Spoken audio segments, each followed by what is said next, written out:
Assalamualaikum warahmatullahi wabarakatuh.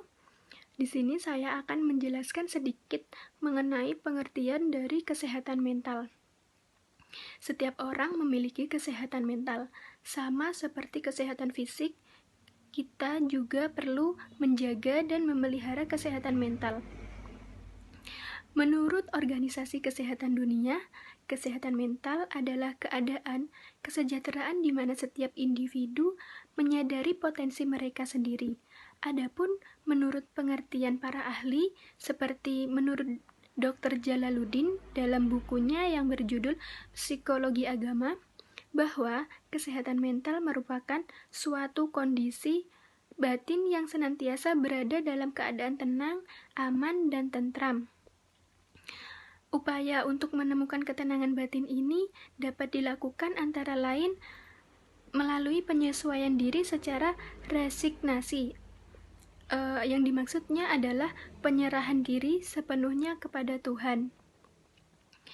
Berikutnya, menurut paham ilmu kedokteran, kesehatan mental merupakan suatu kondisi yang memungkinkan perkembangan fisik, intelektual, dan emosional yang optimal dari seseorang, dan perkembangan itu berjalan selaras dengan keadaan individu tersebut. Jadi, kesehatan mental adalah keserasian atau kesesuaian antara seluruh aspek psikologis dan dimiliki oleh seorang untuk dikembangkan secara optimal agar individu mampu melakukan kehidupan sesuai dengan tuntutan-tuntutan yang berlaku secara individual. Kesehatan mental adalah masalah pribadi dan individu. Ini menentukan bagaimana individu mampu berhubungan dengan orang lain, menangani stres, dan membuat pilihan. Kesehatan mental dipengaruhi oleh peristiwa dalam kehidupan yang meninggalkan dampak yang besar pada kepribadian dan perilaku seseorang. Sekian dari saya. Wassalamualaikum warahmatullahi wabarakatuh. Assalamualaikum warahmatullahi wabarakatuh. Saya Siti Aminatus Sholihah, NIM T20181340. Di sini saya akan sedikit menerangkan tentang hubungan agama dan kesehatan mental. Dari segi umumnya, agama tidak bisa dipisahkan oleh kehidupan manusia atau kesehatan mental pada manusia.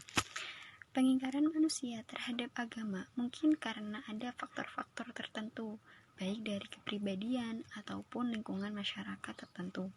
Namun untuk meniadakan sama sekali dorongan dan rasa keagamaan itu sulit untuk dilakukan. Hal ini karena manusia memiliki unsur batiniah yang cenderung mendorong untuk tunduk kepada zat yang gaib, dan ketundukan itu merupakan sebagian dari beberapa faktor internal manusia dalam psikologi kepribadian. Manusia secara fitrahnya adalah makhluk yang diciptakan oleh Allah dan memiliki naluri beragama atau bertauhid. Jadi, ketika manusia itu merasa bahagia, merasa senang, merasa tercukupi atas nikmat-nikmat Tuhan yang diberikan, dia akan sujud, dia akan merasa bersyukur, terima kasih kepada Allah telah memberikan nikmat karunia yang berkecukupan. Nah, di situ ada hubungan agama dan kesehatan mental. Begitu juga dengan orang yang merasa susah atau merasa sulit dalam mencari rezeki atau memang diuji dengan kesusahan yang lain, kegelisahan yang lain. Lalu seseorang itu tetap berdoa, tetap memohon, tetap meminta untuk diberi kesabaran. Nah, di situ ada hubungan agama dan kesehatan mental pada manusia. Bismillahirrahmanirrahim. Assalamualaikum warahmatullahi wabarakatuh. Saya Lailatul Qomariyah, T20181342. Di sini saya akan menjelaskan tentang sejarah hubungan agama dengan kesehatan mental. Untuk mengetahui secara pasti kapan agama diteliti secara psikologi itu sangat sulit, karena agama sendiri mengandung pengaruh terhadap kejiwaan. Misalnya dalam Al-Quran terdapat ayat yang menunjukkan keadaan jiwa, baik jiwa orang yang beriman maupun sebaliknya, sifat, sikap, dan tingkah lakunya. Di samping itu, terdapat ayat yang menjelaskan tentang kesehatan mental, penyakit, dan lain-lainnya.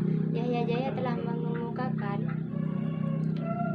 tentang psikologi agama itu sangat sederhana dan telah ada sebelum abad 20, yaitu pada zamannya Nabi Adam alaihissalam. Nabi Adam alaihissalam pada waktu itu merasa bersalah sehingga merasa berdosa, sehingga karena dosanya itu jiwanya gelisah dan hatinya bersedih. Kemudian untuk menghindari hal tersebut, Nabi Adam bertaubat kepada Allah sehingga taubatnya diterima oleh Allah, dan Nabi Adam pun merasa lega. Sesuai dengan firman Allah dalam surat Al-Baqarah ayat 37, A'udzu billahi minasyaitonir rajim. Fatalaqqa Adama min rabbih kalimatu fataba alaihi innahu huwat tawwabur rahim.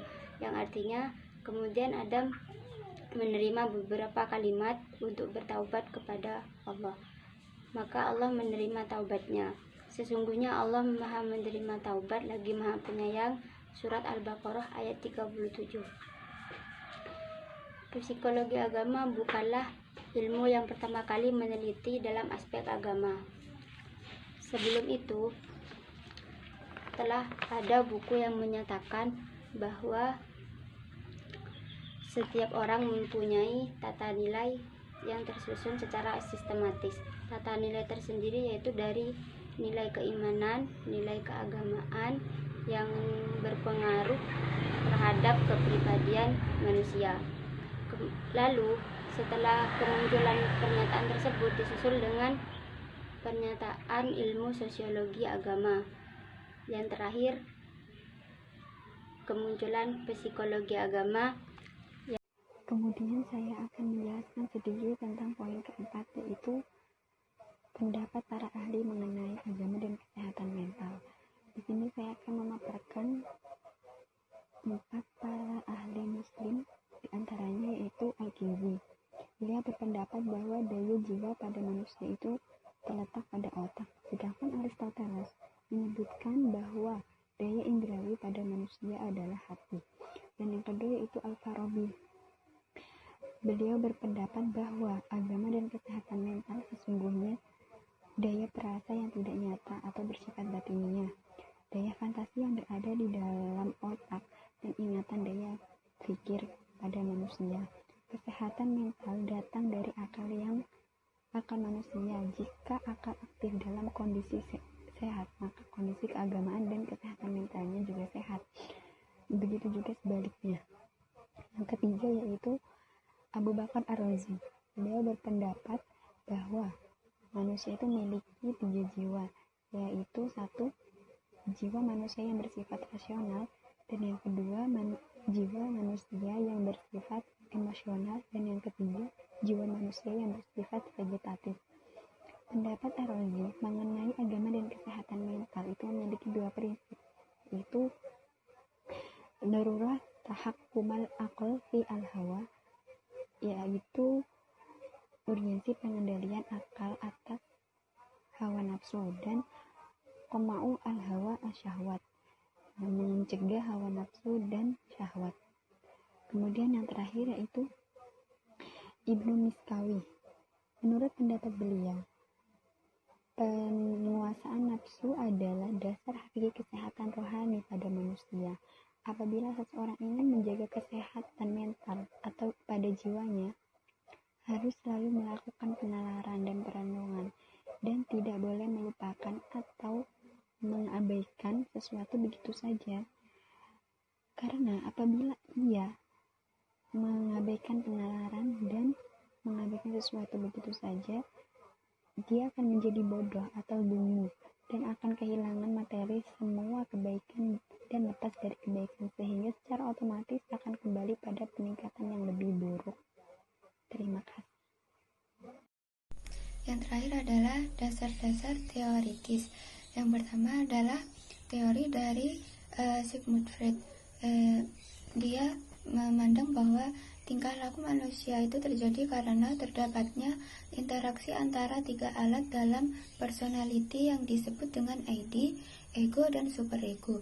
Jadi di antara ketiganya itu akan terjadi peperangan, dan jika di antaranya ada yang menang, maka itu disebut dengan kesehatan mental. Tapi itu bukanlah kesehatan mental yang sebenarnya, tapi kesehatan mental itu masih semu, dan itu bisa terulang lagi kapan saja.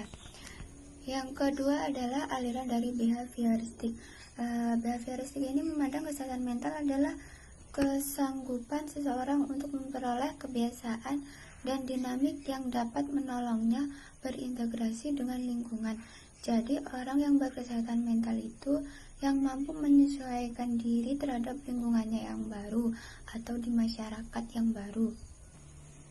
Selanjutnya adalah menurut aliran humanistik, kesehatan mental adalah kesadaran manusia terhadap potensi-potensinya dan kebebasannya untuk mencapai apa yang ia kehendaki dengan cara yang dipilihnya.